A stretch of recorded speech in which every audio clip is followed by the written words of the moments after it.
And a warm welcome to all of you. I'm delighted to be chairing the first Urbanism Lunch Hour for 2021. If there have been any positive outcomes of this awful pandemic, it's actually the opportunity that it's given all of us to connect with so many people, even though this is done virtually, of course. And the Academy has got many friends, not only in the UK, but around the world as well. The Academy, as Stephen said, is particularly interested in good design and placemaking, and we love to learn more from each other and to share amongst ourselves this knowledge. This is the basic foundations of the Academy, and we hope that this hour will be a contribution to that objective. The subject of today's webinar is the proposals for a smart city on the Southampton Water at Fawley, what used to be a power station. Just by way of introduction, and I'm sure that our speaker will tell us more about that. Fawley Power Station was built in the mid 60s, a very imposing structure on the waterfront. It was an oil-fired power station, and therefore it came into use particularly during difficult times, such as, for example, the miners' coal strike. And that was the power station was decommissioned in 2013, and that led to the ideas for its redevelopment into a smart city. That proposal, of course, had many challenges, including the fact that part of the site is in the new forest national park, issues about accessibility and economic regeneration. But I won't say anything more about that. I will leave that to our speaker, who is John Adams. John is established drivers joiners offices in Manchester and Leeds back in, I think it was 2010. He has worked on many projects building new communities and large-scale regeneration and infrastructure schemes. Soon after 2010, it was in 2010, John came back to London to lead the Deloitte real estate planning business, and which he did very successfully until last summer, when he retired from Deloitte and started his own consultancy, JDA Planning. John was the planning lead for the Fawley Power Station project, and we are delighted he's able to join us today to tell us about the challenges and how that project went about, particularly placemaking. And I understand from John that he's going to look at placemaking in a slightly different angle to the physical dimension that we all immediately think of. So without further ado, over to you, John. Great. Thank you, Andreas, and good afternoon, everybody. And thank you for inviting me to share my thoughts on placemaking with you this afternoon. I'm going to, as Andreas has said, I'm going to use Fawley Waterside as a case study, and these are very much my personal thoughts, informed and illustrated by the remarkable work that's been undertaken by the Fawley Waterside team that I've been privileged to work with. And I'm going to approach placemaking from the point of view that clearly placemaking might be most associated with quality of the built environment in urban design and architecture, the design of the public realm. But I'm going to suggest today that as important is the relationship between the development, particularly if we're working at scale with the creation of new neighborhoods and new communities, the connection to the natural environment and the landscape, and also the economic purpose of major developments and new communities, because without a strong economic purpose, in my view, it's impossible to create truly vibrant and effective places, and it's also essential in terms of the long-term resilience of any place that there is a strong economic purpose. So I'm going to take you through a series of slides, many of them from Fawley Waterside, but I'm going to broaden out and start by touching on the white paper and emerging national policy.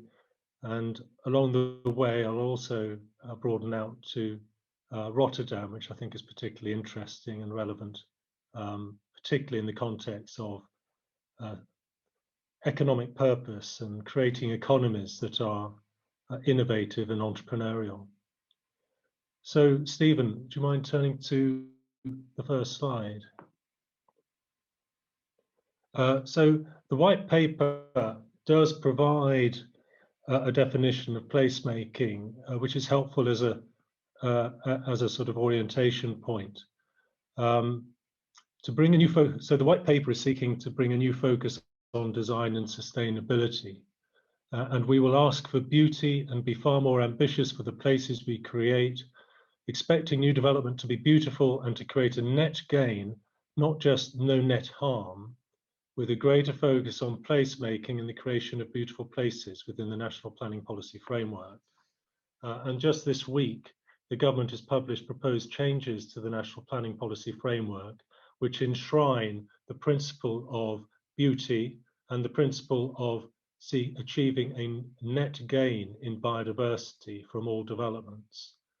And also, very timely this week, the government has published its proposals for a nationally coordinated approach to design guides or design codes to be introduced across all local authorities, which would be a remarkable endeavour, but which is designed to ensure that development within every place within the country is of the quality and also is distinctive. It reflects what is special about that place, and we can come back to that perhaps in questions. Next slide.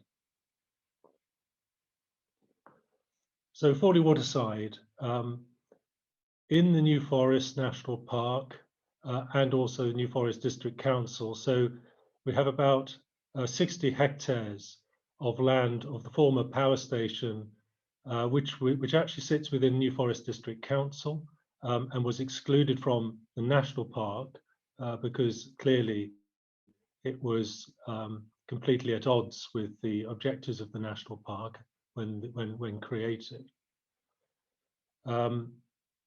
We think this is probably the biggest building by volume in the UK.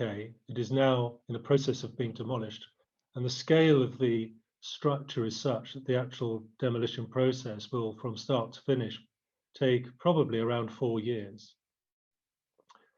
Next slide.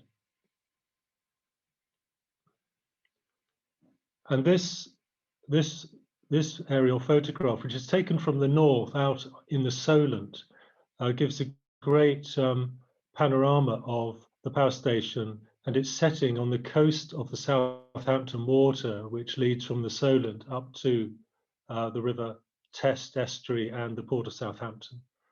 And you can see how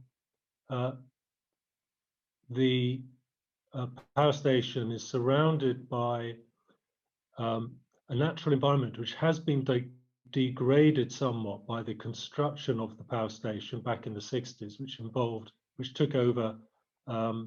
Construction actually involved a much bigger area than the power station sits on today. Extensive quarrying activities, But to the left of the screen, you can see the New Forest, the edge of the New Forest. And you can also see extensive areas of coastline and intertidal mudflats and salt marsh. So the site is sitting alongside internationally protected coastline of the Solent, and within a very small distance of these internationally protected new forests. So the proposals were driven by the need to enhance the landscape and protect and enhance the environment. Next slide.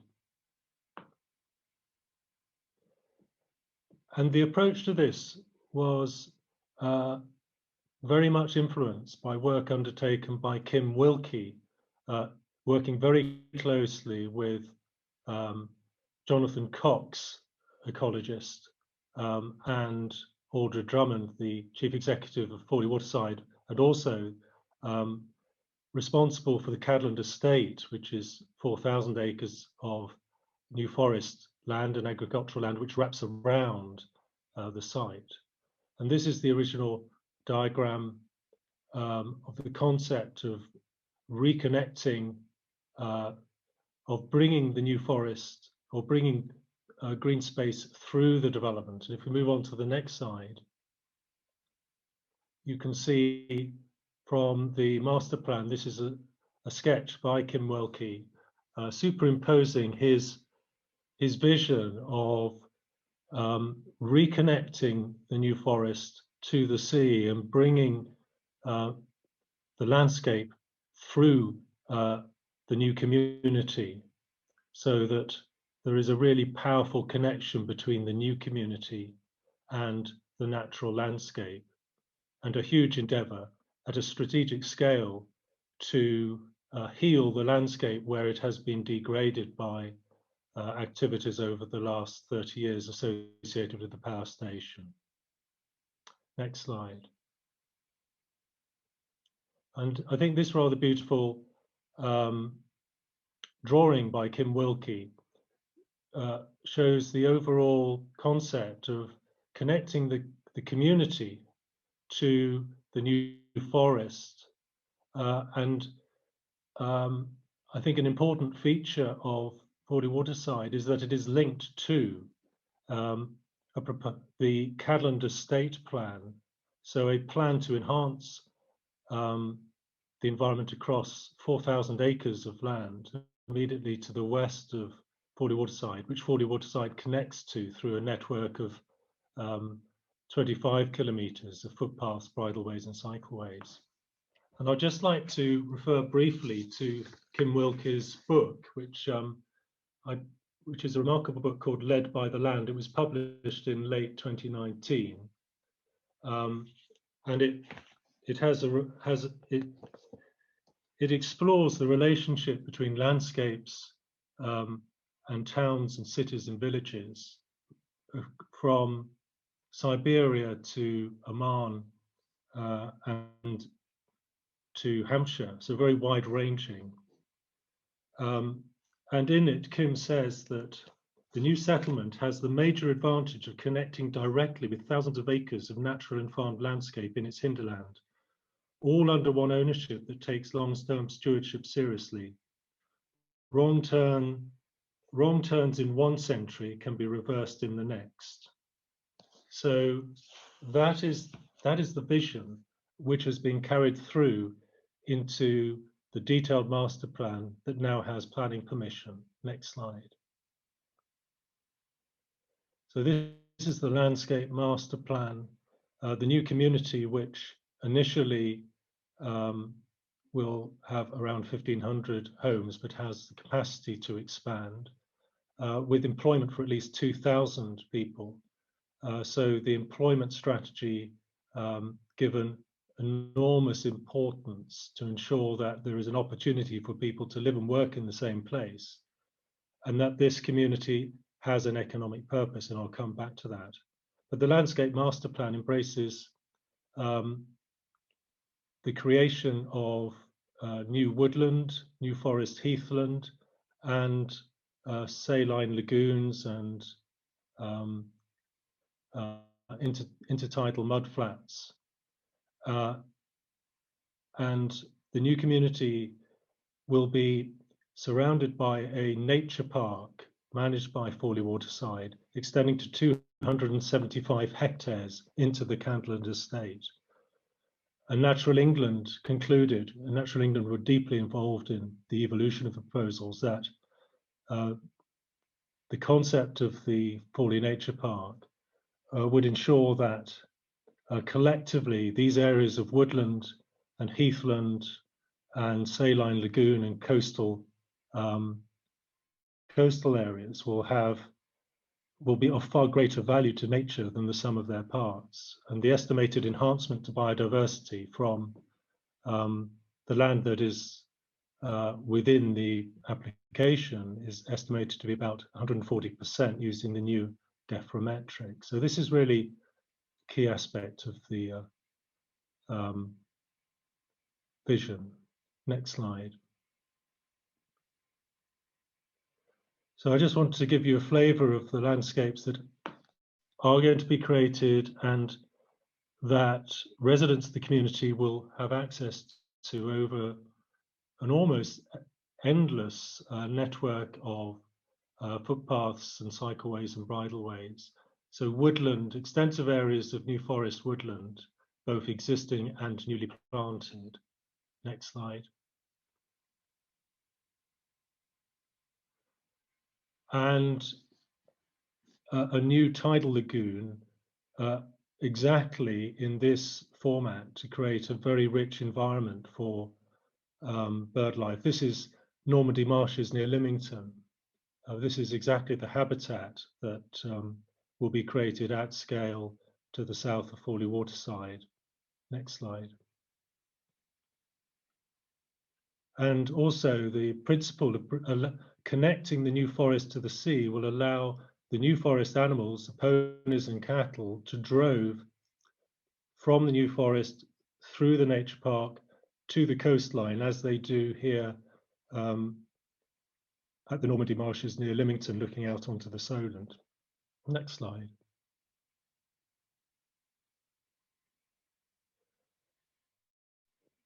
Another really important aspect of building within the national park, but also I think it's an important aspect of placemaking, is getting the scale right, managing the transition from the built environment to the natural environment.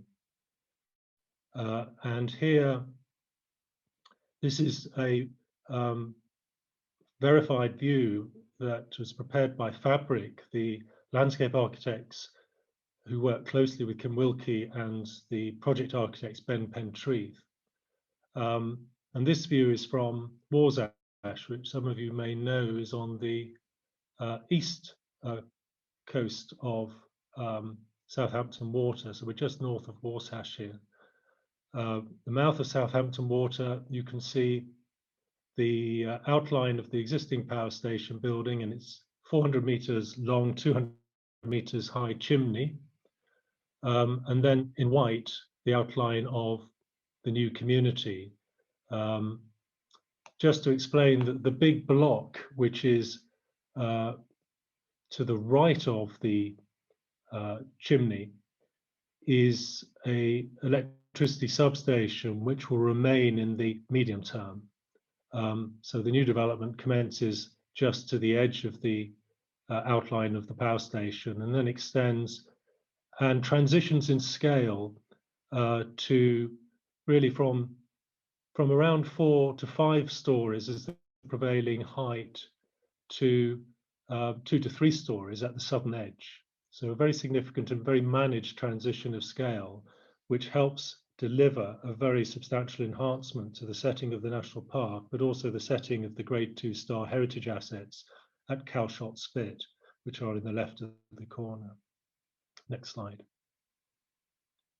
I quite like this diagram, which is from the design code for Fawley Waterside, prepared by Ben Pentreath with input from Fabric, Kim Wilkie, and indeed Mark Eades on the design of the access infrastructure. And this shows the tallest building within the development, silhouetted against the existing power station and its chimney. So there'll be a dramatic, not surprisingly, a dramatic reduction in scale and mass, but still significant variety in height. And at one point, there is the opportunity for a significant building as echo of the recent heritage of the power station and the chimney. Next slide. And this is a CGI which captures the relationship between the natural environment and the edge, the built-up edge of the new community, which is so sensitive because it's in the national park. I'd now like to step back and talk about the economic purpose. Next slide, please, Stephen. Because as you can see from this annotated satellite or aerial photograph, you can see Fawley Waterside at the mouth of Southampton Water. You can probably just make it out, Calshot and Fawley. You can see the dark green and shades of green of the New Forest. And then along Southampton Water, a substantial area of industrial development and communities. So you've got the Exxon oil refinery just next to Fawley, which is one of the biggest oil refineries in Europe.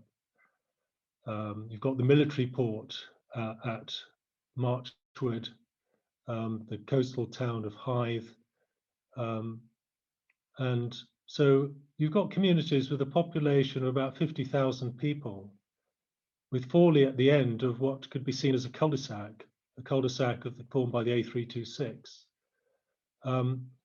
So working out what the economic purpose is of the new community at the sort of bottom end of the of Southampton Water has been absolutely fundamental from the start of the project. In order, Drummond with his team have worked very hard to develop the concept of an intelligent merchant city. So intelligent in the sense of using the best of new technology to support living and working.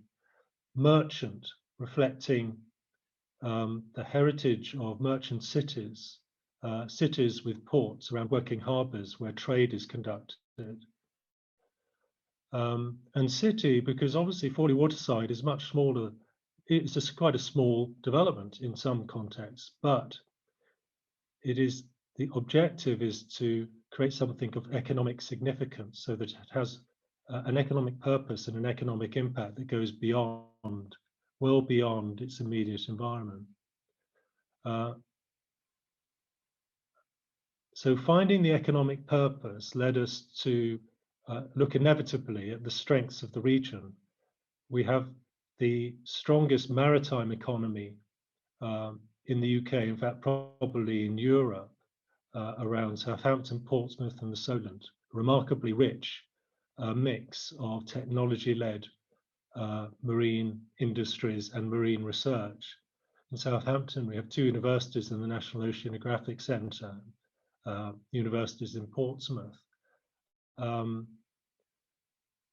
And we also have a very strong technology-led sector in Southampton, going back to IBM, but now carried forward by a range of technology-led life science businesses and even the defence sector.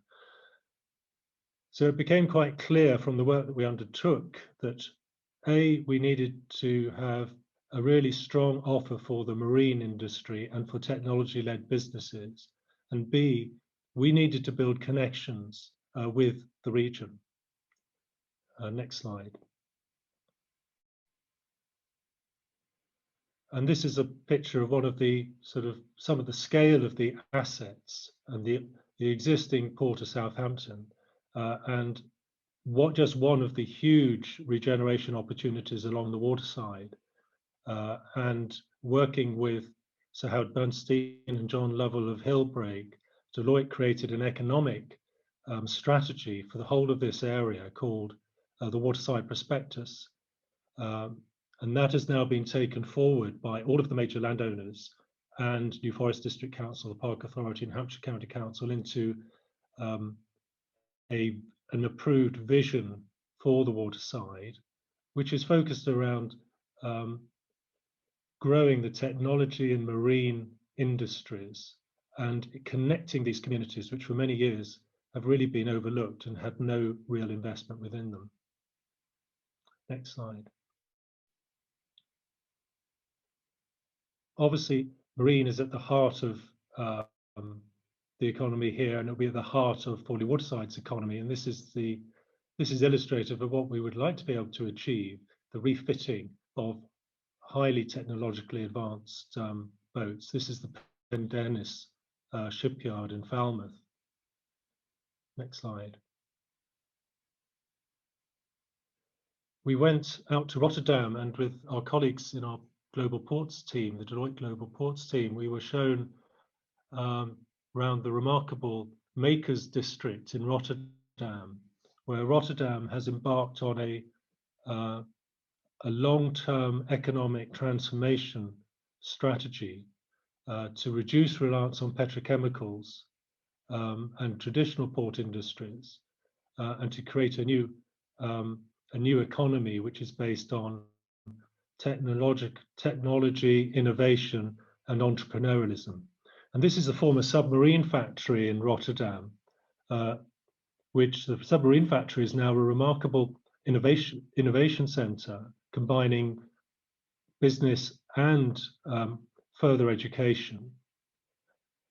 And you can see the rather beautifully laid out residential area, which was built originally alongside the submarine factory back in, I think, the 1930s. It reminds me somewhat of places like Bourneville or Port Sunlight. You can also see in the foreground the water taxi at the water taxi pontoon. So we took away a lot of inspiration from Rotterdam. Next slide. Including the power of water taxis. And Southampton Water, in fact, most of the Solent really has no significant people movement on the water. And it's our intention to introduce high quality, environmentally friendly, probably battery driven taxi services in Southampton Water, connecting the communities, including Fawley Waterside, to Southampton, and possibly in the long term to Portsmouth. And this, I think, is I think this is also about quality of life. And I think being able to move around by taxi connects people living and working in the area to the water. Next slide. So translating that economic vision and all of the partnerships that have been built with the universities and business in the area and the local authorities, including the Solent Lab, the design incorporates a marine innovation park. And these are sketches from Ben Pentreath in the design code, just giving a flavor of the sorts of marine workshops that we intend to create. Next slide. And this is how the master plan creates a working harbour in practice, extending the dock that's already there that served the power station, and creating a dock and a canal which is big enough to take vessels of perhaps 80 or 90 meters. I think a very important aspect of placemaking here is firstly reusing the infrastructure of the power station and its extraordinary basement, so that we can extend the dock and we can create a canal out of the basement of the power station. That canal would be 35 meters wide and 90 meters long, and the canal connects to our marine innovation park in the northern part of the community. And so from a placemaking perspective, Fawley Waterside is very much designed around a working harbour. And I think that is very powerful, both economically, but also in terms of placemaking. Next slide. And then finally, I want to come back to what one might regard as the core of placemaking, which is the built environment, creating buildings and streets and public realm that are great places to live and work in. And I like this diagram, which produced by Ben Pentreath, which shows the transition in the grain of buildings from north to south through Fawley Waterside, with the marine and technology-led businesses in the north, a big scale, wrapping around the electricity substation, which hopefully in the medium term can be consolidated down to a much smaller footprint. And then the heart of the town, where we have quite big building blocks of around 4 to 5 stories, with a strong emphasis on the quayside and the working harbour. And then the grain gets finer and finer as we transition into the New Forest National Park and the Southern Village, which actually sits within the national park, which is specifically designed to have the character of a new forest community. Next slide. And I think this view of the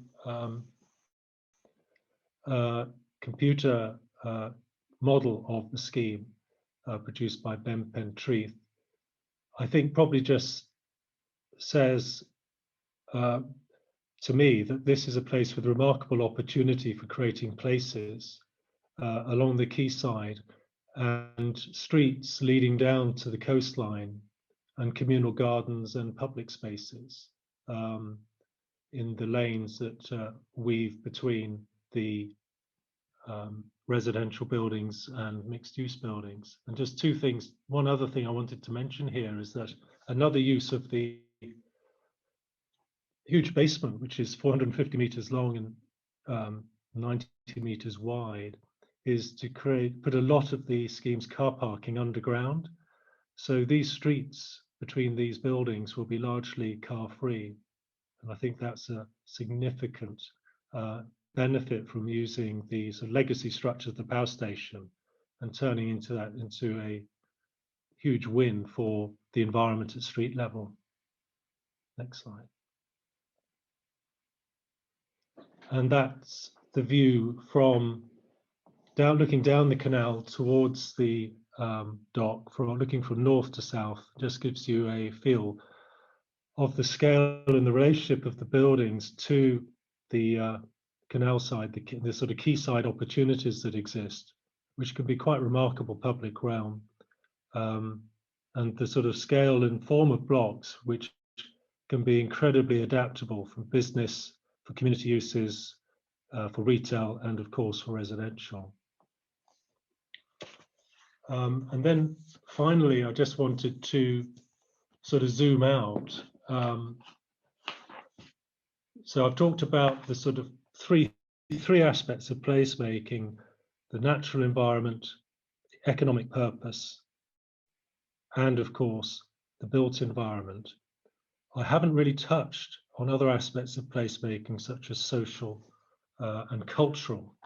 But I came across a really interesting passage from Laudato Si, which is Pope Francis's statement on the environment. I bought this because the statement was very powerful on the need for action now to protect the planet from climate change and from destroying biodiversity.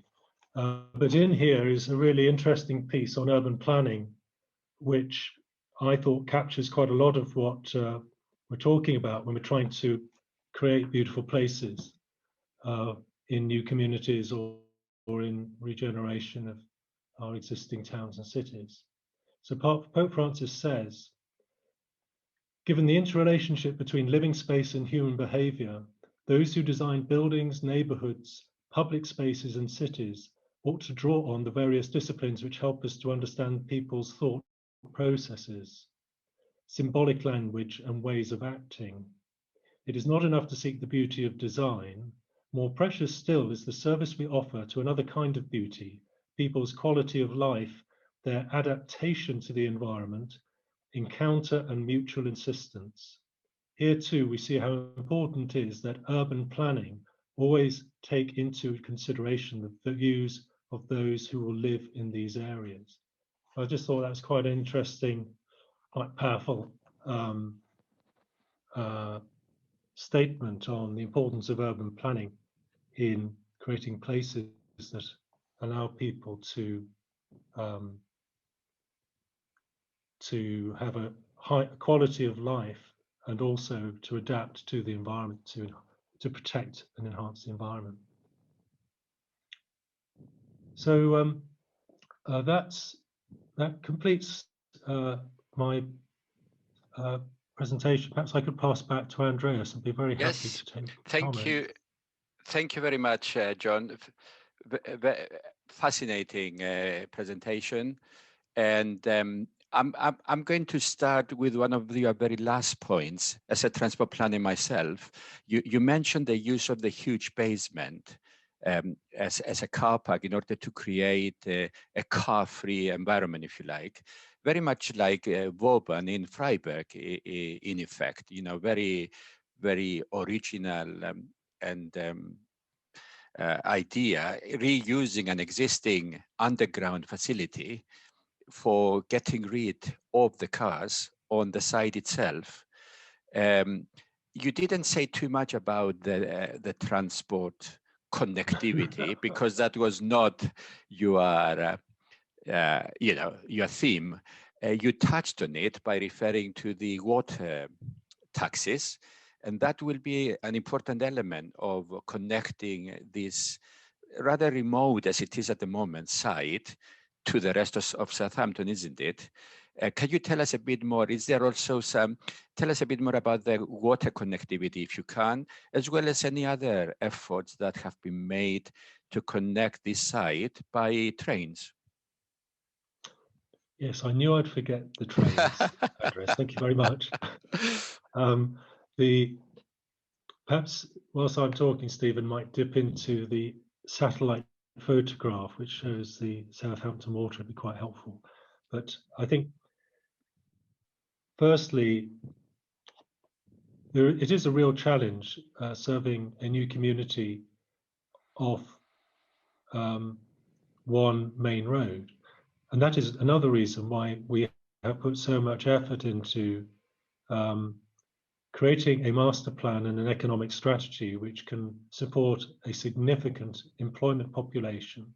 So we're aiming to reduce the need to travel by car significantly. Currently, there's the majority of people on the waterside in this community, about 50,000 people, travel by car to Southampton and beyond to work. And we want to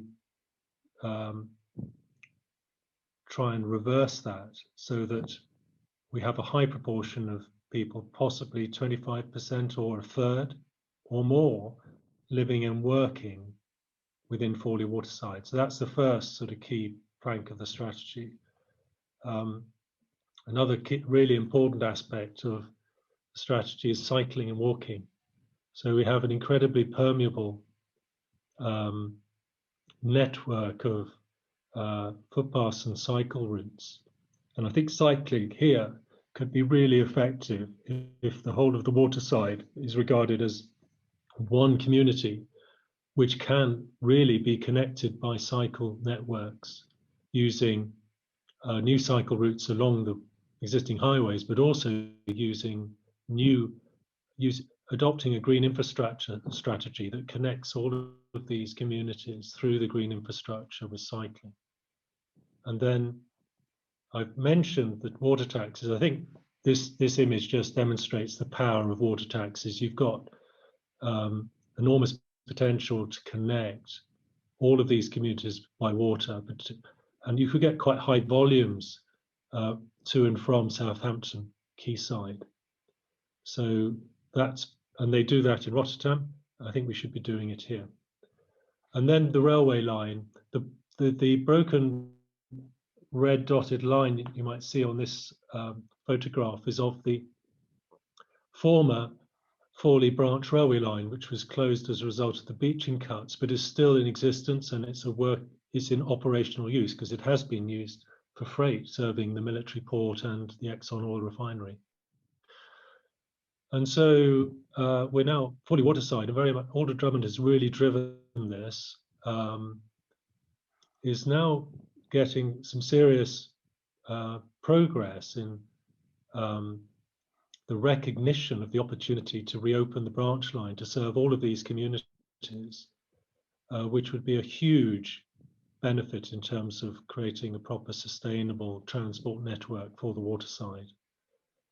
The branch line wouldn't go as far as Fawley Waterside because it can't go through the oil refinery, but we would propose to provide a shuttle bus and picking up people from the end of the line.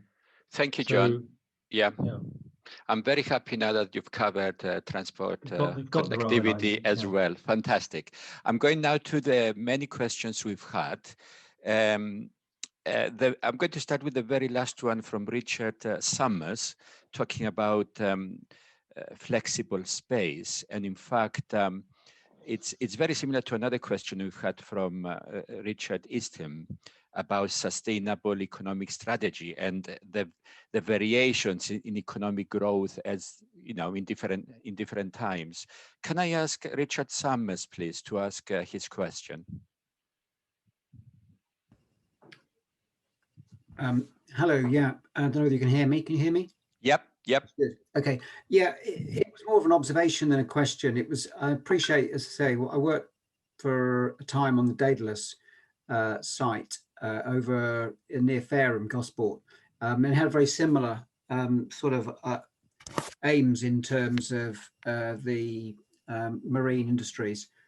It's just a question really about perhaps, you know, not putting one's eggs all in one basket, and actually the most sustainable, viable sort of long-term economic strategy is around flexible space that can accommodate a variety of industries, particularly on the smaller scale, I suppose, because that's probably, if anything else, we probably know that that's part of the future, whereas other technologies and so on, Richard Eastham mentions retail and how that was a focus of city centres for the last 50 years, you know, how that has very much sort of damaged really a lot of those city centres with big pieces of infrastructure that are uneconomic to remove. So it's a kind of bit of a waffling question, but hopefully, John, you can make some sense out of that.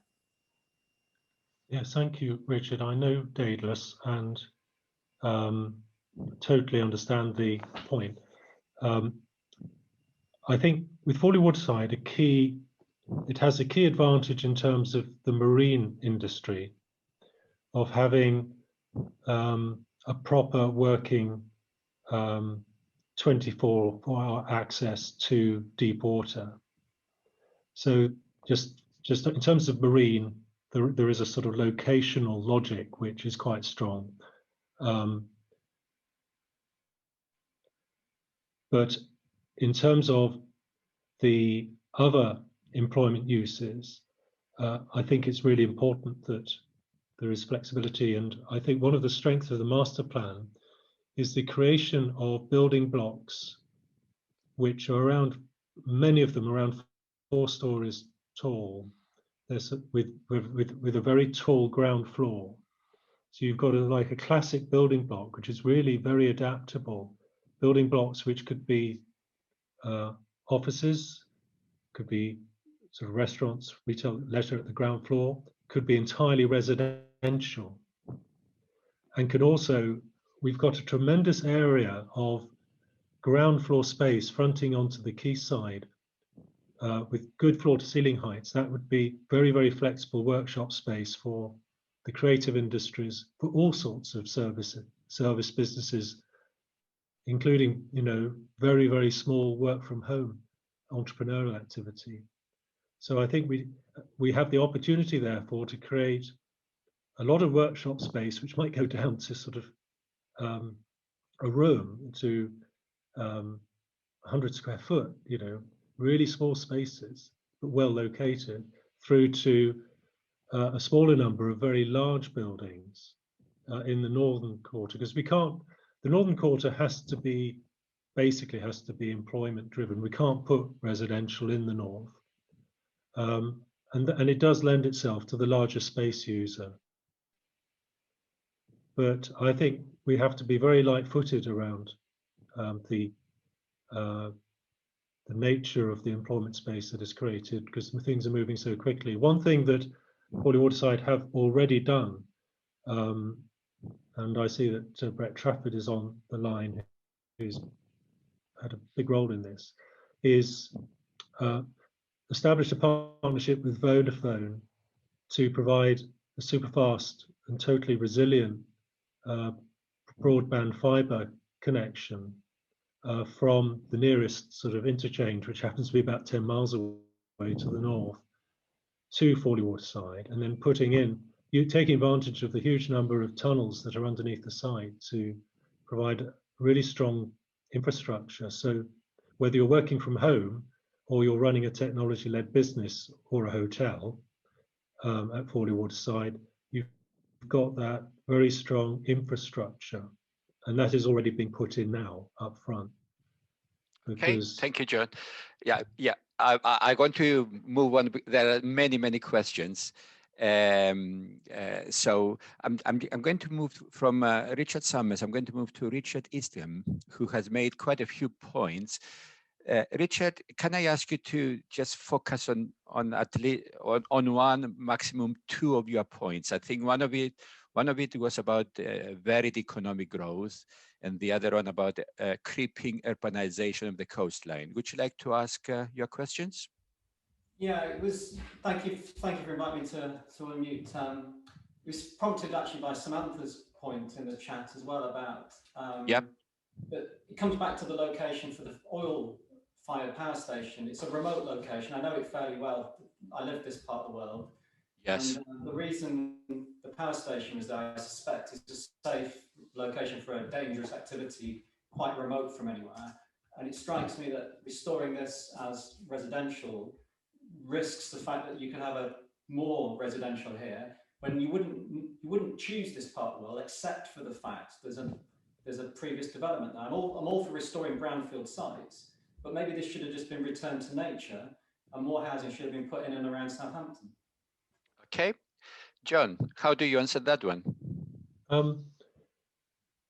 Well, returning it to nature would be vastly expensive because you've got the legacy of these huge structures, so it'd be very difficult. But at a sort of, in terms of basic sort of principles, there is although this area is on the edge of the sort of conurbations, it still has quite a significant population and quite a significant working population along the waterside. So the need for housing is quite strong.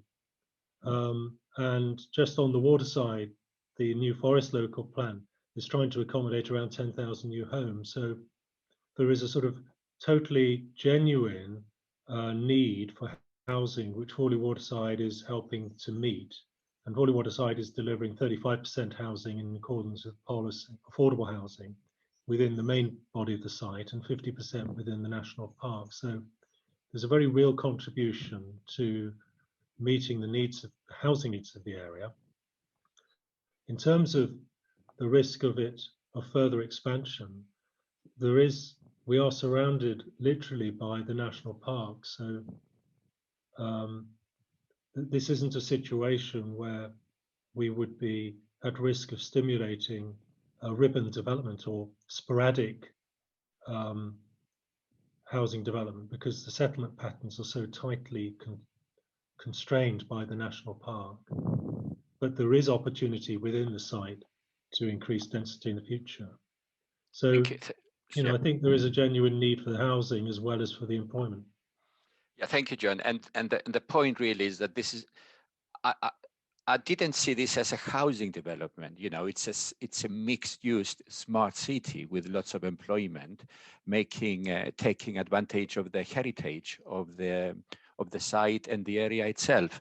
And on that point, can I invite Leah Gilardi, who's got a couple of points about skills and education and local needs for those. Yes, it's just a quick question, really.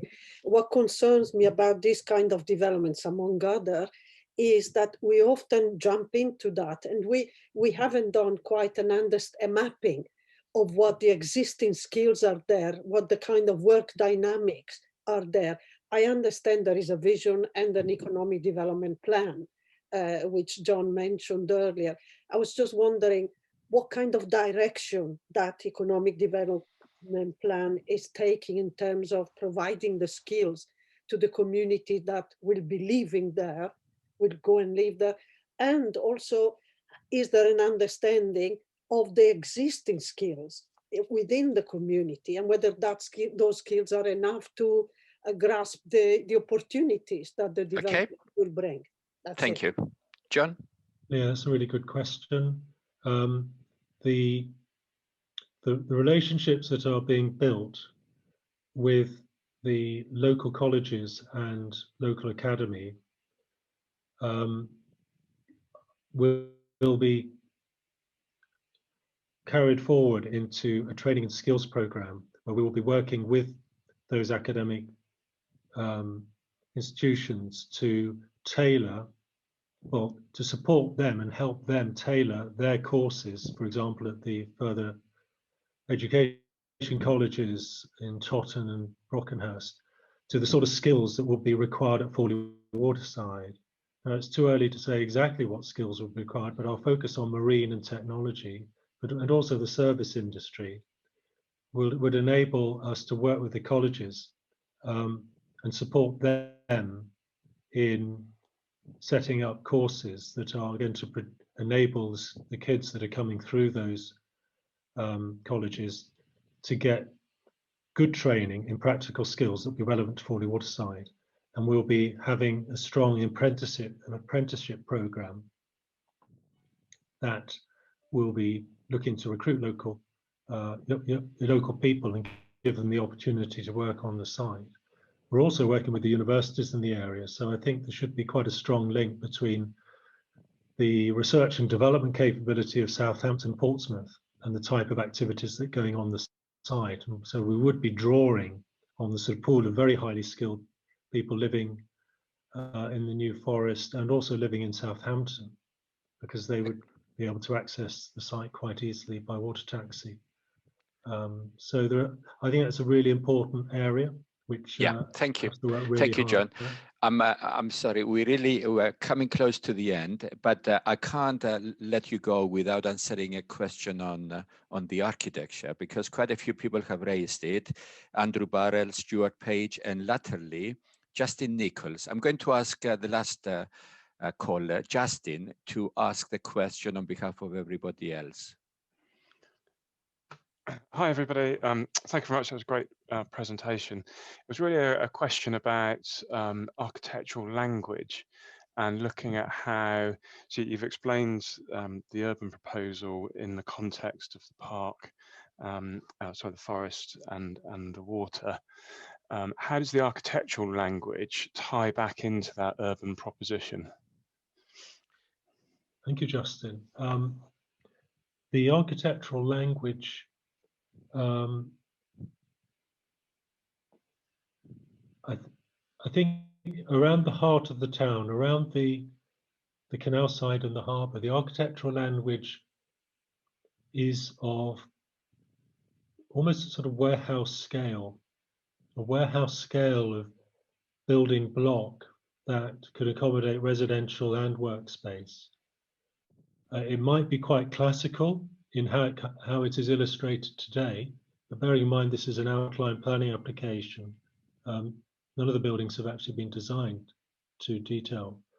But I think that principle of quite big building blocks, around 4 to 5 stories with some significantly higher, creates a scale of massing which is quite typical of sort of warehouses and merchants' buildings around working harbours. that I think is part of the vision for the quayside. Contrasting that, the southern village, which is actually in the national park, has evolved through discussions and a huge amount of consultation with the New Forest National Park, and they're very deliberately and necessarily to pass the tests of national planning policy on national parks.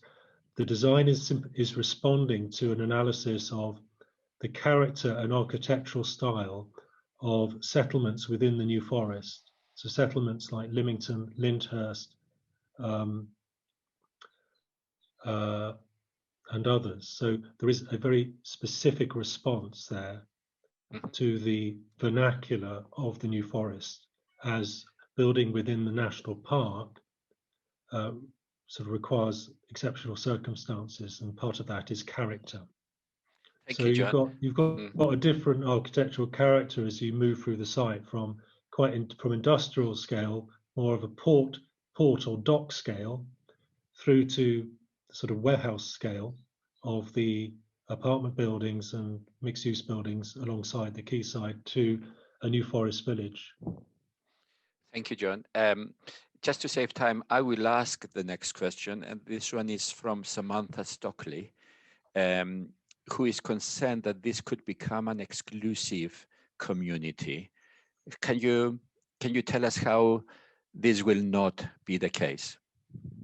Well, I think the best illustration of that is that we are providing 35% affordable housing within the district, which is absolutely in accordance with their policy requirement, with the full range of social housing, intermediate and affordable rent, and within the national park, 50% affordable housing in buildings in units. 50% of the houses within the national park have to be less than 100 square meters, which is the national park policy. We're also very keen on a local lettings policy so that we can provide the maximum opportunity for people working at Fawley Waterside to actually be able to buy or rent a home. Thank you. And the very last question from Sally Starbuck about energy. Yes, thank you. I didn't think I'd have time. Very interesting, John, thanks. A place like that has got a colossal energy demand, obviously, and it was a power station. So it begs the question, what's happening with energy and why, or maybe it is, and it's just you haven't time to run through everything today, but is there an opportunity to use the investment that's already there in distribution infrastructure, for instance, to continue the use as a power station and have integrated PV and other forms, even wave possibly or tidal on the estuary? Now that's a bit different, but why are you swapping the use from energy to, frankly, buildings, new build, which only consume energy and create pollution, and it's just a big development. Okay, thank you, Sally. Sally. Thank you. That's a big question. I don't know whether I can do it full justice, but you've got 10 seconds for it, actually, John. I think the most I can assure you that Fawley Waterside are exploring renewable energy options, and I think the most interesting one that is being looked at quite seriously is whether we can convert waste heat from the oil refinery next door and use that to drive heating requirements of the industrial buildings, or possibly broader. But it's got to be part of the strategy, an integrated renewable energy strategy. Okay, I'm going to leave it there. Thank you so much to John for a fascinating project and the presentation, and for the way he answered all these stimulating questions from our audience. Thank you to all of you for taking part. I certainly enjoyed the session and hope that you will join some future sessions that the Academy has got planned. Our next one is next Friday. And I go back to the point that Stephen Gallagher made at the very beginning. The Academy is all about sharing knowledge and learning from each other. We would love you to join if you're not already a member, either personally or corporately. And finally, thank you to Stephen, Olga, and Carol for helping put this together in the background. And a final thank you to John. And may I wish all of you a happy afternoon and a weekend. Thank you very much. Thank you very much, Andreas. Bye-bye. Thank you, John. Thank Thank you, you, everybody. Stay well. Thanks, Andreas. Thank you. Thank you. Thanks.